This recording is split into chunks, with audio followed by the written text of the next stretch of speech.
नमस्कार, आकाशवाणी से प्रस्तुत है समाचार प्रभात।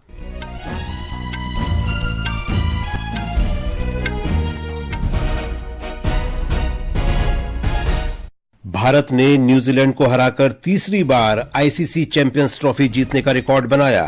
राष्ट्रपति द्रौपदी मुर्मू और प्रधानमंत्री नरेंद्र मोदी ने भारतीय क्रिकेट टीम को बधाई दी। संसद के बजट सत्र का दूसरा चरण आज से शुरू होगा। राष्ट्रपति द्रौपदी मुर्मू आज से हरियाणा, चंडीगढ़ और पंजाब के 3 दिन के दौरे पर। मध्य प्रदेश को आज माधव राष्ट्रीय उद्यान के उद्घाटन के साथ ही अपना 9वां टाइगर रिजर्व मिलेगा। भारत और यूरोपीय संघ आज ब्रसेल्स में मुक्त व्यापार समझौते के लिए 10वें दौर की वार्ता शुरू करेंगे और कनाडा की सत्तारूढ़ लिबरल पार्टी ने जस्टिन ट्रूडो की जगह मार्क कार्नी को प्रधानमंत्री चुना। समाचार प्रभात के साथ मैं विशाल शर्मा। भारत ने कल रात दुबई इंटरनेशनल क्रिकेट स्टेडियम में खेले गए फाइनल मैच में न्यूजीलैंड को 4 विकेट से हराकर तीसरी बार आईसीसी चैंपियंस ट्रॉफी जीतकर एक बड़ा रिकॉर्ड बनाया है। भारतीय स्पिन गेंदबाजी का शानदार प्रदर्शन, कप्तान रोहित शर्मा की बेहतरीन रणनीति और दर्शकों से मिले अटूट समर्थन के कारण 9 मार्च का दिन दुबई में क्रिकेट फैंस की यादों में कई सालों तक अंकित रहेगा। बल्लेबाजी के लिए लगातार चुनौतीपूर्ण होती पिच पर भारत ने न्यूजीलैंड के 7 विकेट पर 251 रन के लक्ष्य का सफलतापूर्वक पीछा किया और 6 विकेट पर 254 रन बनाकर मैच अपने नाम कर लिया।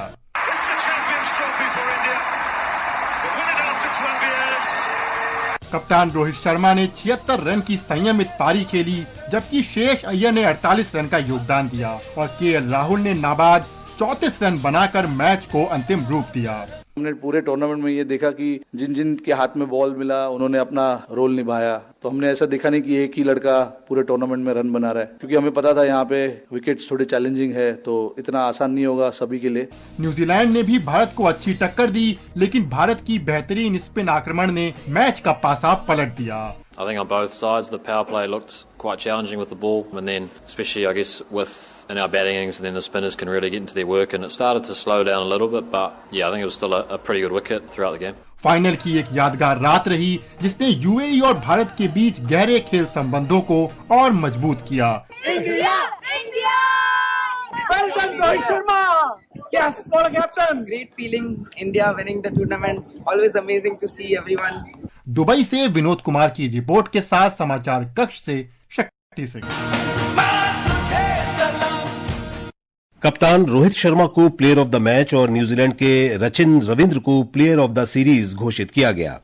इस ऐतिहासिक जीत पर भारतीय टीम को देश विदेश से बधाइयां मिल रही हैं। राष्ट्रपति द्रौपदी मुर्मू और प्रधानमंत्री नरेंद्र मोदी ने आईसीसी चैंपियंस ट्रॉफी जीतने पर भारतीय क्रिकेट टीम को बधाई दी है। एक रिपोर्ट। एक सोशल मीडिया पोस्ट में राष्ट्रपति मुर्मू ने कहा कि भारत 3 बार चैंपियंस ट्रॉफी जीतने वाली एकमात्र टीम बन गई है। उन्होंने कहा कि क्रिकेट में इतिहास रचने के लिए खिलाड़ी, प्रबंधन और सहयोगी स्टाफ सर्वोच्च प्रशंसा के पात्र हैं। प्रधानमंत्री मोदी ने कहा कि टीम ने पूरे टूर्नामेंट में शानदार खेल का प्रदर्शन किया। भाजपा अध्यक्ष जेपी नड्डा, केंद्रीय मंत्री अमित शाह, अश्विनी वैष्णव, मनसुख मांडविया और जितेंद्र सिंह ने भी टीम इंडिया को तीसरी बार आईसीसी चैंपियंस ट्रॉफी जीतने पर बधाई दी। कांग्रेस अध्यक्ष मल्लिकार्जुन खड़गे ने भी टीम इंडिया को शानदार जीत के लिए बधाई दी। फिल्म जगत ने भी फाइनल में न्यूजीलैंड के खिलाफ ऐतिहासिक जीत पर टीम इंडिया को बधाई दी। समाचार कक्ष से वैष्णवी।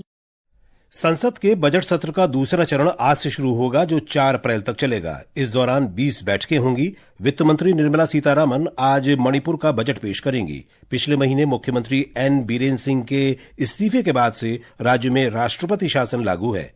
हमारे संवाददाता ने बताया है कि सत्र के दौरान वर्ष 2025-26 के लिए अनुदान मांगों और संबंधित विनियोग विधेयक पर चर्चा और मतदान होगा।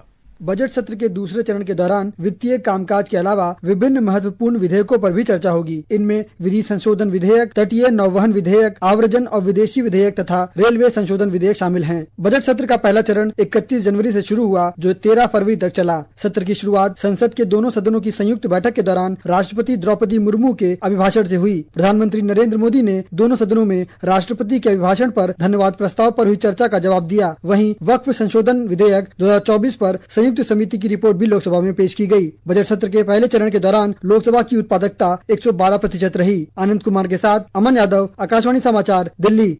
राष्ट्रपति द्रौपदी मुर्मू आज से हरियाणा और पंजाब के 3 दिन के दौरे पर रहेंगी। एक रिपोर्ट। अपने दौरे के पहले दिन राष्ट्रपति हिसार में गुरु जम्भेश्वर विज्ञान और प्रौद्योगिकी विश्वविद्यालय के दीक्षांत समारोह में भाग लेंगी। इसके बाद वे ब्रह्म कुमारियों के स्वर्ण जयंती समारोह के अवसर पर राज्य स्तरीय अभियान समग्र कल्याण के लिए आध्यात्मिक शिक्षा का शुभारंभ करेंगी। राष्ट्रपति कल बठिंडा में पंजाब केंद्रीय विश्वविद्यालय और एम्स के दीक्षांत समारोह में भाग लेंगी। शाम को वे मोहाली में पंजाब सरकार द्वारा आयोजित नागरिक अभिनंदन समारोह में शामिल होंगी। बुधवार को राष्ट्रपति चंडीगढ़ में पंजाब विश्वविद्यालय के दीक्षांत समारोह में शामिल होंगी। पल्लवी की रिपोर्ट के साथ समाचार कक्ष से आकर्षिता सिंह। मध्य प्रदेश के मुख्यमंत्री मोहन यादव आज राज्य के 9वें टाइगर रिजर्व माधव राष्ट्रीय उद्यान का उद्घाटन करेंगे। हमारे संवाददाता ने बताया है कि मुख्यमंत्री पार्क के अंदर 13 किलोमीटर लंबी पत्थर की सुरक्षा दीवार का भी उद्घाटन करेंगे। एक रिपोर्ट। मुख्यमंत्री डॉक्टर मोहन यादव ने माधव राष्ट्रीय उद्यान को देश के 58वें और मध्य प्रदेश के 9वें टाइगर रिजर्व के रूप में सौगात देने के लिए प्रधानमंत्री नरेंद्र मोदी का आभार जताया है। करीब 37,000 हेक्टेयर से अधिक क्षेत्र में फैला माधव टाइगर रिजर्व पन्ना टाइगर रिजर्व और रणथंबोर टाइगर रिजर्व के बीच स्थित है। यह इन दोनों राज्यों के मध्य टाइगर कॉरिडोर को और अधिक सुदृढ़ करेगा। माधव टाइगर रिजर्व कूनो राष्ट्रीय उद्यान से भी जुड़ा हुआ है। माधव टाइगर रिजर्व में बाघ और कूनो में चीतों की मौजूदगी से संपूर्ण ग्वालियर, शिवपुरी और श्योपुर में पर्यटन तेजी से बढ़ेगा और स्थानीय लोगों के लिए रोजगार के अवसर सृजित होंगे। संजीव शर्मा, आकाशवाणी समाचार, भोपाल। ये समाचार आकाशवाणी से प्रसारित किए जा रहे हैं।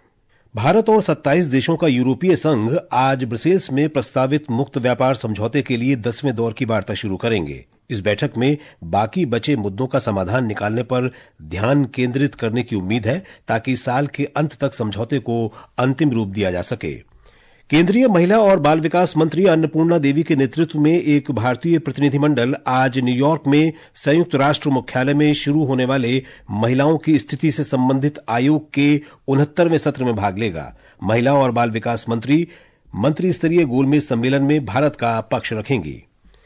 पूर्व central banker mark Carney Canada के अगले प्रधानमंत्री होंगे। सत्तारूढ़ लिबरल पार्टी ने उन्हें अपना नेता चुना है।